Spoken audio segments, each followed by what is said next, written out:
Salut, j'espère que tu vas bien. Moi, je vais bien par la grâce de Dieu. Bienvenue dans ce nouvel épisode du Chant de Dieu. Cet épisode s'intitule donc Catholique réceptif parce que j'ai rencontré ces deux filles qui m'ont dit qu'elles étaient catholiques et qui étaient plutôt réceptives à l'évangile. C'était bref et simple. Voyons ce que ça donnait, générique. Connaissons la crainte de Dieu, nous voulons te convaincre. Tout en suppliant, sois réconcilié avec Dieu. Tu peux échapper à l'enfer que tu mérites. Jésus, celui qui n'a point connu le péché, Dieu l'a fait devenir péché pour nous, afin que nous devenions en lui fils de Dieu. Quelle bonne nouvelle, bonne nouvelle.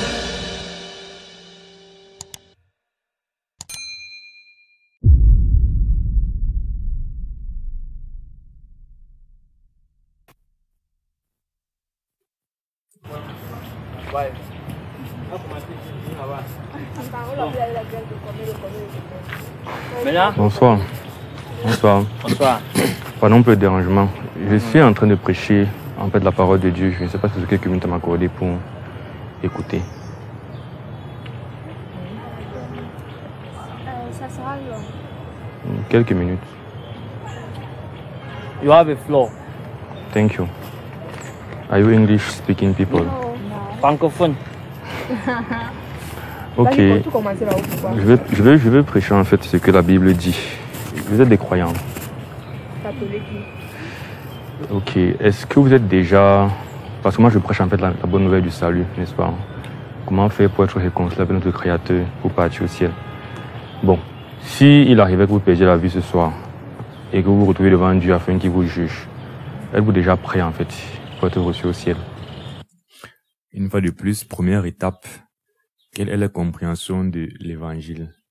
Est-ce que leur espérance, parce qu'ils ont carrément, par exemple, dit ils sont croyants, ils sont chrétiens. Alors, est-ce qu'ils ont compris que le salut, c'est par la foi en Jésus-Christ, sans les œuvres? Première étape.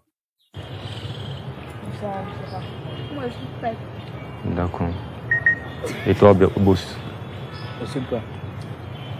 Qui a dit qu'il ne savait pas? C'est toi, hein? Non, c'est pas. Et... C'est prêt. D'accord. Ok. Pourquoi tu crois que tu es prêt? Voilà, bonne question. Parce que des magasins. Ça ne fait pas les sales trucs. Pourquoi tu mets la main sur? Ok. Bon. Voilà. Bon, j'ai dit que j'ai rencontré deux filles parce que le garçon, en fait, comme il a dit, a donné la bonne réponse. Il a dit qu'il croit qu'il part au ciel parce qu'il a donné sa vie à Jésus-Christ. Je vais donc me focaliser sur les deux filles. L'une des filles a dit qu'elle ne sait pas si elle est prête et l'autre a dit que elle sait qu'elle va partir au ciel parce qu'elle ne fait pas les mauvaises choses. Donc, il y a un problème ici au niveau de la compréhension de l'évangile. Elle a confiance en sa justice, en quelque sorte. Il est maintenant question de se focaliser sur les deux pour leur faire comprendre c'est quoi l'évangile. Je vais partager en fait comment faire pour être prêt. Parce qu'il faut avoir la bonne raison pour penser qu'on est prêt, n'est-ce pas? Il y a de la bonne raison. Si quelqu'un est en Jésus-Christ, il est sauvé, il est enfant de Dieu, il part au ciel. Mais le problème, c'est qu'il faut qu'on comprenne bien ce que ça veut dire qu'en Jésus-Christ. Et qu'on s'assure qu'on est en Jésus-Christ. Je commence en disant clairement que dans la Bible, beaucoup de gens qui disent qu'ils sont en Jésus-Christ, finalement ne seront pas en Jésus-Christ à la fin. Jésus a dit dans Matthieu 7 que, je ne parle pas de lui, mais c'est un enseignement de la Bible, n'est-ce pas? Jésus a dit que beaucoup de ceux qui me disaient Seigneur, Seigneur n'entreront pas tous dans le royaume des cieux. Donc, c'est pour ça que je suis en train de dire, je ne parle pas de lui, je parle de tout le monde. C'est un message qui nous concerne tous. Voilà. D'accord. Voilà, moi le premier. Oui. Pourquoi est-ce qu'il faut forcément être en Jésus-Christ? Deuxième étape, on explique l'évangile en commençant par expliquer la nécessité d'un sauveur. Donc, en expliquant que nous sommes des pécheurs qui sommes déjà déchus de la grâce de Dieu, privés de sa gloire, et pour finir en disant que c'est pour ça qu'il nous faut Jésus-Christ. J'insiste sur ça, j'explique ça parce que ce sont des personnes qui ont dit qu'ils étaient croyants, mais qui n'avaient pas compris l'évangile. Et comme je le dis encore, toujours et toujours, il faut comprendre que tu es pécheur, comprendre que Dieu est juste, et que sans Christ, on n'a pas de salut possible pour apprécier en fait la personne de Christ et vraiment comprendre que c'est en lui qu'est notre salut. Parce que une fois de plus, beaucoup de personnes dans les églises vont dire qu'ils sont sauvés pas à cause de Christ, à cause de leur justice. Et c'est pour ça qu'il faut leur expliquer que non, c'est pas par rapport à vos accomplissements que vous serez sauvés, le fait que vous ne fassiez pas les mauvaises choses. Ce qui est déjà relativement vrai parce que c'est que si vous faites de mauvaises choses par rapport à Dieu, vous péchez. Ce que vous estimez être des petits péchés. Il faut vraiment expliquer ce côté de Dieu est saint, nous sommes des pécheurs et à cause de ça déjà, on a échoué pour le ciel. Et c'est de là que vient la nécessité d'un sauveur, Jésus-Christ. Jésus-Christ est venu dans le monde ici pas pour rien. Vous savez qu'avant que Jésus ne vienne, il y avait la loi, il y avait l'Ancien Testament, n'est-ce pas? Il fallait respecter les commandements pour être sauvé. C'était ce qu'on appelle l'ancienne alliance, l'ancien contrat, n'est-ce pas? On les résume souvent dans 10 commandements.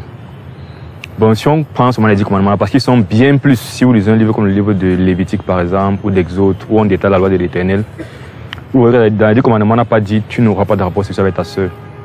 C'est pas dans les 10 commandements. Mais quand on lit la loi de Dieu, c'est dedans. Donc tout ce qu'on sait comme étant bien ou mal aujourd'hui, en fait, c'est dans la loi de Dieu. Pour dire à quel point elle est vaste.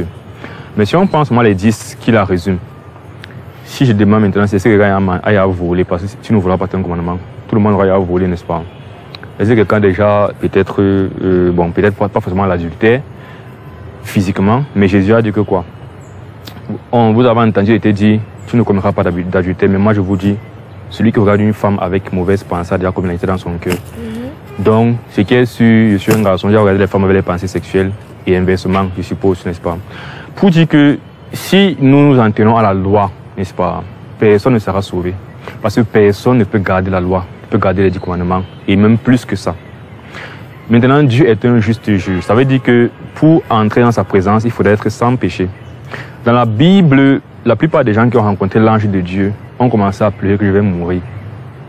Si vous prenez peut-être quelqu'un comme Daniel, Zacharie, la plupart de ces prophètes, quand ils voyaient même Ésaïe, quand ils voient l'ange de Dieu, ils se disent je suis fini, je vais mourir. Parce qu'on savait que Dieu est tellement pur que si on le rencontre avec le péché sur nous, on va mourir tellement il est pur, il est bon. C'est donc à cause de ça que on a besoin d'être sauvé, on a besoin d'un sauveur, on a besoin d'être lavé, nettoyé complètement du péché. Vous voyez. Donc, dire que je pars au ciel parce qu'il faut les mauvaises choses. Si on descend là, on va voir qu'en fait, déjà pour Dieu, mauvaises choses, ce n'est pas forcément les gros péchés. Puisque pour Dieu, dès qu'Adam et Ève ont désobéi à un petit commandement, ne mange pas ça, ils ont mangé. Je ne vois qu'il les a chassés du ciel, non. Donc, il n'y a pas de petits péchés quand on parle de partir au ciel ou pas. Le petit péché, ça va t'amener au ciel. C'est pour ça que Dieu... Le petit péché peut t'amener en enfer, pas au ciel. Fait demande aux hommes de faire de se repentir. Déjà du mal qu'on fait en général, n'est-ce pas? Mais surtout, de mettre toute notre espérance en fait au seul sauveur qui est Jésus-Christ. Pourquoi? Parce que qu'est-ce que Jésus-Christ est venu faire? Il est venu en fait mourir pour nos péchés. Le salaire du péché, c'est la mort. Voilà. Mais si quelqu'un d'autre meurt à notre place, on peut être libéré en fait de la conséquence du péché. Et c'est le rôle de Jésus-Christ en fait. C'est pour ça que la Bible dit que le salut, c'est par la foi et non par les œuvres. Donc ce ne sera pas celui qui a réussi à plus respecter les commandements qui va partir au ciel. Ou celui qui a réussi à plus éviter de péché qui va partir au ciel. Vous voyez. Parce que ce n'est pas ça le critère de Dieu. Si on commence par la quantité de respect qu'on a fait, on a tous péché. On dit tous ont péché, sont privés de la gloire de Dieu. Donc nous sommes tous privés de la gloire de Dieu. Mais la bonne nouvelle, c'est que Dieu étant miséricordieux, nous a donné un sauveur, Jésus-Christ. Et ce qu'il demande, c'est qu'on se répente sincèrement. Pas les choses que, bon, pas légèrement, pas, je sais pas trop quoi, je suis dans une église, toute ma famille à l'église, bon, aussi pas à l'église. Non, c'est vraiment personnellement, n'est-ce pas, s'arrêter, se rendre compte que Dieu m'a créé, je vais lui rendre compte. Si je n'ai pas le sang de Christ qui me couvre comme ça, quand il serait devant Dieu, c'est l'enfer qui m'attend. Donc, il faut nous se repentir et croire à Jésus-Christ. Et maintenant, il est en train de dire que, malheureusement, à la fin des temps, beaucoup de gens vont dire à Jésus-Christ, Seigneur, Seigneur, il va leur répondre, je ne l'ai jamais connu. Parce qu'il y a ce qu'on appelle la fausse conversion, tout simplement. Donc, le faux salut, comprenez. Dans 2 Corinthiens 13, c'est l'apôtre Paul dit, examinez-vous vous-même pour savoir si vous êtes dans la foi. Ne reconnaissez-vous pas que le Seigneur Jésus-Christ habite en vous, à moins que vous ne soyez reprouvés. Ça veut dire qu'il est possible de s'arrêter comme ça, d'être sincère avec soi et d'accepter que je sais que dans mon cœur, je ne connais pas Jésus. C'est possible. C'est ça qu'il a demandé de le faire, parce qu'il ne veut pas qu'on arrive devant à la fin du monde et qu'on soit en fait confus. Vous voyez. Donc on doit s'examiner. Et quand on se rend compte que ce n'est pas le cas, on doit vraiment s'arrêter et se dire que Seigneur, je donne toute ma vie maintenant. Il n'y a pas de que je garde le côté-ci. Bon, Seigneur, c'est vrai que j'ai un gars. On fait la fornication, tu vois. J'abandonne tous les autres péchés, mais au moins ceci est garde. Dieu n'est pas sur ça. Dieu sait que tout, ça veut dire que tout ce que... C'est vrai que mon travail, Seigneur, ne t'honore pas. Par exemple, je sais pas trop quoi, je fais un travail un peu peut-être indécent, tu vois. Mais Seigneur, j'accepte de te donner tout, mais le travail, si je veux garder ça. En passant, une chose que j'apprécie justement, généralement, quand tu prêches l'évangile, c'est qu'au début, les gens te disent ils n'ont pas beaucoup de temps. Parce qu'au départ, il m'a demandé, est-ce que ça va prendre longtemps? J'ai dit quelques minutes. Mais en réalité, c'est que quand tu commences à prêcher la parole de Dieu, en fait, les gens sont vraiment intéressés par la parole de Dieu. Puisque là, ils sont en train d'écouter attentivement. Et la question de temps, là, n'est même plus un débat. C'est-à-dire que j'aurais pu parler pendant 30 minutes. Du moins, c'est l'impression que j'ai à chaque fois que je commence à parler. C'est qu'on t'écoute vraiment. Donc, pour dire que j'apprécie toujours ça. Et ça ne doit donc jamais nous décourager, en fait, lorsqu'on approche des personnes qui font déjà, ils n'ont pas le temps, non. Et généralement, ceux qui disent qu'ils n'ont pas le temps, c'est parce que, en fait, ils ne veulent pas se mettre rude et dire, je veux pas entendre parler de Dieu. Donc, parfois, ils sont peut-être embarrassés. Bon, j'étais au parc, je passais du bon temps, tu viens me parler de Dieu. Bon. C'est vrai que parfois, ils ne veulent pas te dire non. Ils ne veulent pas non plus te donner trop de temps. Donc, ils te disent, il n'a pas le temps pour que, mais en réalité, quand tu commences à parler, et surtout que ce que tu dis, bon, c'est vrai, ou bien c'est différent de ce qu'ils entendent, bon, bref, que c'est la parole de Dieu que tu es en train de prêcher, ils écoutent. Maintenant, c'est donc à toi de vraiment prêcher et d'espérer que le Seigneur utilise la parole qu'ils entendent là pour changer leur cœur. C'est la loi du tout ou rien, oui. Jésus a dit que, Seigneur, j'accepte de te donner tout, mais le travail, si je veux garder ça. C'est la loi du tout ou rien, oui. Jésus a dit que... Elle participe même à la discussion, l'une des filles. Si quelqu'un veut venir à moi, il doit faire quoi? Il doit renoncer. Et qui ne peut pas renoncer, il commence par dire son père, sa mère, n'est-ce pas, ses amis. Il dit même sa propre vie. Il n'est pas digne de moi. Ça veut dire que lorsque tu considères que la vie si est éphémère, c'est ce que la Bible nous enseigne, que le monde va passer. Mais les choses spirituelles demeurent éternellement, n'est-ce pas? Et quand Dieu nous sauve, c'est pour la vie éternelle, c'est pour la vie après la mort. Même si Jésus a dit que celui qui croit en moi ne mourra pas, vivra même quand il serait mort. Vous voyez. Donc pour dire que la vie en fait transcende la chair ici, la vraie vie. Et c'est à ça qu'en fait Dieu nous appelle. Parce que le monde, il va passer, malheureusement. On voit que les choses se dégradent, les choses se gâtent. Et la Bible a prédit que le monde aura une fin quand Jésus-Christ va revenir. Donc pour dire que si c'est que tu avais un point établi, tu as compris que je veux en fait cette communion avec Dieu et cette vie éternelle, pèse maintenant le poids entre apprécier les plaisirs de cette vie qui pourront t'amener en enfer ou renoncer à ça et avoir la vie éternelle. Déjà dit que c'est l'homme de gagner le monde s'il perd son âme. La dernière chose, c'est le Saint-Esprit. Parce que c'est qui te prouve que tu es l'enfant de Dieu. Donc, et troisième étape, justement, donc, je rappelle toujours ce que j'essaie de faire, comprendre si la personne a compris l'évangile ou pas. S'il n'a pas compris l'évangile, prêcher l'évangile en deux parties. Première partie, faire comprendre que les hommes sont des pécheurs qui méritent l'enfer parce que Dieu est saint. Mais, deuxième partie, qui peuvent être sauvés parce que Dieu les aime et il leur a accordé Jésus-Christ. N'est-ce pas? Ils peuvent être sauvés par la foi gratuitement. Et troisième, dernière partie spécifique à notre contexte, parler du Saint-Esprit. Parce que si tu t'arrêtes à dire qu'il faut croire en Jésus-Christ, c'est quelque chose que les gens entendent souvent, théoriquement. Ils peuvent tous s'identifier à la vie chrétienne. Maintenant, parler des conséquences de la foi véritable, qui est le don du Saint-Esprit, qui est la nouvelle naissance, qui est la transformation, que lorsque les gens n'auront pas expérimenté, là, ils vont vraiment se remettre en question et se dire, peut-être vraiment j'ai besoin de connaître le Seigneur. Donc, troisième étape. Et c'est pour ça qu'après, à la fin, je vais essayer de reposer la question, bon, au début, tu as dit que tu étais sûr que tu partais au ciel, et maintenant que tu as vraiment compris de quoi il s'agit, est-ce que c'est tout sûr? Pour vraiment voir si la personne a vraiment une assurance, une expérience, une réalité de la nouvelle naissance dans sa vie. Jésus-Christ a dit, bon, on dit dans la Bible que n'attristez pas le Saint-Esprit par lequel vous avez été scellés pour le jour de la rédemption. Donc, le Saint-Esprit, en fait, c'est le sceau que Dieu met dans ses enfants, dans ceux qui ont vraiment reçu le Seigneur. Parce qu'une fois de plus, nous sommes tous des pécheurs à la base. On a besoin d'être sauvé à un moment donné et d'accepter en fait ce sauveur. Si je t'aime, tu m'aimes pas, ça ne peut pas donner, tu vois. Dieu nous aime, si on l'aime pas en retour, il ne peut pas nous forcer à le voir là. Donc, et lorsqu'on croit sincèrement, en fait, on reçoit dans le Saint-Esprit, c'est ce qu'on appelle la nouvelle naissance. Donc, ma question initiale revenait en fait à demander, êtes-vous né de nouveau? Parce que quand on est né de nouveau, on sait qu'on a la vie éternelle. Jésus a dit que si un homme n'est pas de nouveau, il ne peut pas voir le royaume des cieux. Mais ce qui est né de l'esprit, en fait, est né de nouveau. Il peut voir le royaume des cieux. Donc, c'était en fait ça ma question du départ. Est-ce que personnellement vous avez déjà reçu le Saint-Esprit, vous marchez avec le Seigneur? Parce que dans votre tête, c'est certain que c'est sûr. Vous voyez, c'est que ce n'est pas encore sûr. Il vaudrait mieux rentrer en prière et partir attendre qu'en prière le Seigneur confirme. Vous voyez, cherchez en fait d'abord sa face. Il dit, cherchez premièrement le royaume des cieux et le reste vous sera donné après. Tu ne me parles que Seigneur, c'est vrai que l'homme des cieux est la meilleure, l'école là-bas et ma famille. Et il dit que non, cherche d'abord le royaume des cieux et l'autre là va venir après, n'est-ce pas? Donc c'est ça mon message pour vous alors. Est-ce que, à la vue de ceci, si vous examinez vos croyances, si dans vos cœurs vous avez le Saint-Esprit, vous êtes vraiment de nouveau? Voilà la question que je demande en réalité. Hein? Et toi, boss?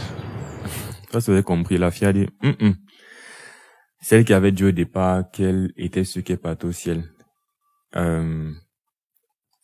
Bon, l'autre qui avait dit qu'elle ne sait pas, je ne sais plus si elle a répondu. Mais dans tous les cas, je regardais beaucoup plus celle qui avait dit qu'elle était ce qui est partie au ciel quand je prêchais, donc, juste, je sais pas trop. Bon, bref. Et toi? Pourquoi ne tenez pas si l'esprit de son salut? Parce que ce qui est clair, c'est qu'à la fin du monde, on sera devant Dieu et tout ce qui était caché sera découvert, vous voyez. C'est vrai que dans la fête, s'il ne regarde pas ce que l'autre est en train de faire. Ah oui, la fille qui n'était pas sûre au départ était surprise parce que le garçon, lui, l'avait dit depuis le départ qu'il est sûr qu'il part au ciel. Et puis, même quand je redemande à la fin, il réitère qu'il sait qu'il est en train de partir au ciel. Et elle, pendant qu'elle est en train de dire justement qu'elle pense, parce que finalement, je crois qu'elle a répondu qu'elle n'est pas sûre. Mais elle était surprise que le garçon qu'il était sûr. Donc, il lui faisait comprendre que tu n'as pas t'occuper de ce que lui dit, ce qu'il pense. Regarde d'abord ton cas personnellement. Regardez d'abord ton cas devant Dieu. Ouais, la nourriture de toi. Fais-moi d'abord. Sachant que si tu es vraiment sauvé, tu pourras sauver l'autre. Tu vois. Donc, au moment où on te dit que Jésus-Christ t'aime, ne vois pas l'autre qui est aussi perdu à côté de toi. Vois d'abord que est-ce que je suis d'abord sauvé. Et si tu reçois le Seigneur, tu pourras passer lui dire que vraiment, tu dois rechercher le Seigneur dans ta vie. Je veux vous exhorter alors à chercher le Seigneur. Est-ce qu'on peut donc prier maintenant par rapport à ça? Et je vous laisse un tract pour que vous rentrez encore chercher le Seigneur dans sa parole. Quand ne vous mentez pas, il n'y a pas quelqu'un qui peut te donner le Saint-Esprit. Tu comprends? Je ne veux pas dire ça que vous n'avez pas le Saint-Esprit. Prenez. Mais je veux vous guider vers la vérité. Jésus-Christ qui donne le Saint-Esprit quand on vient à lui avec un cœur sincère. Il a dit que celui qui vient, moi je ne le mettrai pas dehors. Vous comprenez? Tu ne peux pas dire que Seigneur, bon, je ne suis pas sûr de bon salut et moi je veux être sauvé. Tu as dit que tu sauras s'il croit en toi, je crois en toi, sauve-moi. Il ne te sauve pas, c'est impossible. Ça veut dire que dans ton cœur, tu n'es pas sincère. Tu ne peux pas recevoir le don gratuit de Dieu qui est Jésus-Christ et Dieu ne te donne pas la vie éternelle. C'est que dans ton cœur, peut-être que tu dis de la bouche, mais dans ton cœur, il y a encore un truc, tu vois. Oui, donc je vous exhorte seulement à rentrer avec cette assurance-là que si vous le cherchez sincèrement, vous allez le trouver et le doute qui est dans le cœur va partir. Quand il vient, le doute là part. Vous voyez. Je voulais donc compris, n'est-ce pas, pour demander au Seigneur de répondre à vos prières parce que, à moins que vous ne blaguez en disant que vous voulez vraiment le chercher, mais que vous n'êtes pas sûr, compris pour lui demander qu'il écoute votre prière dans votre recherche de sa face. Hein?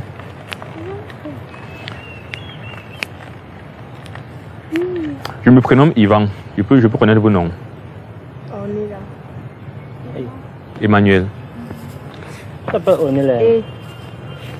Vous êtes ensemble, vous ne connaissez pas vos prénoms. Non. Laisse seulement. Ah, tu ne connaissais pas le prénom là, ok. Non, je ne connaissais même, on ne connaît même pas les prénoms. Et finalement, apparemment, c'est comme si, parce que quand ils sont arrivés, les deux filles étaient assises, le garçon debout. C'est comme s'ils mangeaient un truc comme ça. Mais j'ai eu l'impression que le garçon, en fait, aussi venait les retrouver et a aussi peut-être commencé à être cause avec elle. Donc, ils ne se connaissaient pas vraiment, apparemment. C'est une longue histoire. Okay. Moi, il y a deux prénoms, Boris et Camille. Ok. Donc, je connais une Camille, je connais une, on est la petite sœur. Je connais une Emmanuel, c'est une sœur en Christ. Donc, je vous connais quelque part. Et c'est un bon nom. Tu sais que ça veut dire Dieu avec nous, non? Donc. Mais ce n'est pas elle, hein? Ce n'est pas le gars là. Ok, bon, prions alors, je vais prier. On doit se lever, c'est ça. On peut rester. Non, prie comme tu veux. Il faut seulement que tu dises à Dieu que Seigneur, moi je comprends que c'est avec le sang de Christ que serait sauvé. Sauve-moi, c'est tout ce que je dois dire à Dieu. Et tu veux, tu prends une position ou bien, je ne sais pas trop quoi. Tu as tout parlé. Oui, non, oui, prier. Elle a tout parlé. Tu ne fais pas une grande prière. Je vais prier, faire une grande prière, non. Mais je veux que chacun en fait parle à Dieu, c'est ça mon problème. On parle dans le cœur. Dans le cœur, non. D'accord. Et puis je vais lever la voix, je vais prier à haute voix après. On va clôturer. Prions alors.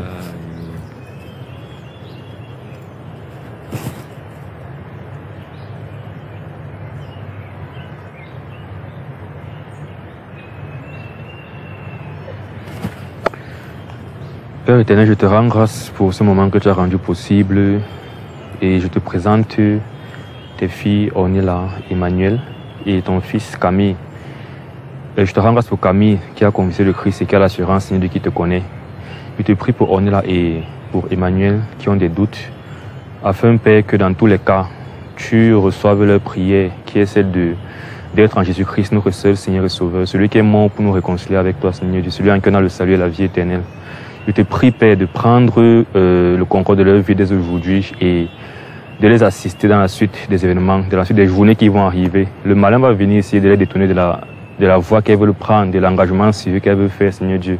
Puisse-tu les garder et vraiment, Seigneur Dieu, sauver leurs âmes du monde et leur donner ton Saint-Esprit qui est le gage de notre rédemption. Nous te prions, Père, au nom de Jésus-Christ, notre Seigneur et Sauveur. Amen. Amen. Ok. Prenez ceci. Fais-moi mon cul dans ma... Vous pourrez lire à la maison. Après, honnêtement, je ne voulais pas... Moi, généralement, quand tu es très fier, quand je sens que tu es fier, je ne sais pas trop d'insister avec toi parce que le garçon, du moins, bon, il a écouté. Je ne veux que je ne pas prêcher à quelqu'un. Il a aussi écouté puisqu'il était là. Il a écouté. Mais je n'étais pas trop avec lui parce que il a dit qu'il avait cru en Jésus-Christ, a reçu le Saint-Esprit. Mais après, honnêtement, si moi j'ai reçu le Saint-Esprit, si je suis chrétien et un jour je suis avec des personnes et on vient nous prêcher l'évangile, j'aurais tendance à vouloir être avec la personne qui prêche et aussi... Parce que là, par exemple, quand on finit de prier, avant qu'on ne prie, il a le chapeau, le cul-dent. La fille, il dit que est-ce qu'on prie comme ça? Il enlève le chapeau, le cul-dent. Et quand on finit, il dit je peux maintenant remettre mon cul-dent. Non. C'est un peu comme vous faire comprendre que, je sais pas. Donc, du moins, il a aussi écouté l'évangile, quel que soit lambda. J'espère qu'il est vraiment déjà sauvé. Mais le comportement là m'a fait quand même bizarre. Mais après, bon. Je me suis focalisé sur les deux filles.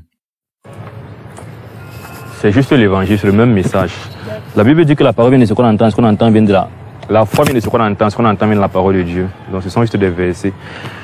Et dans ce processus de recherche de sa face, demeurer dans sa parole, en fait, à la fin, j'ai des conseils que je vous donne par rapport à la lecture de la Bible, n'est-ce pas? Et si dans tout ça, vous avez des questions, si vous voulez me recontacter, tout, il y a mon contact de dessus.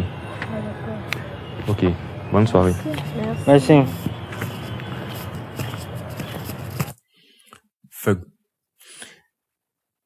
De l'audio et de cet épisode.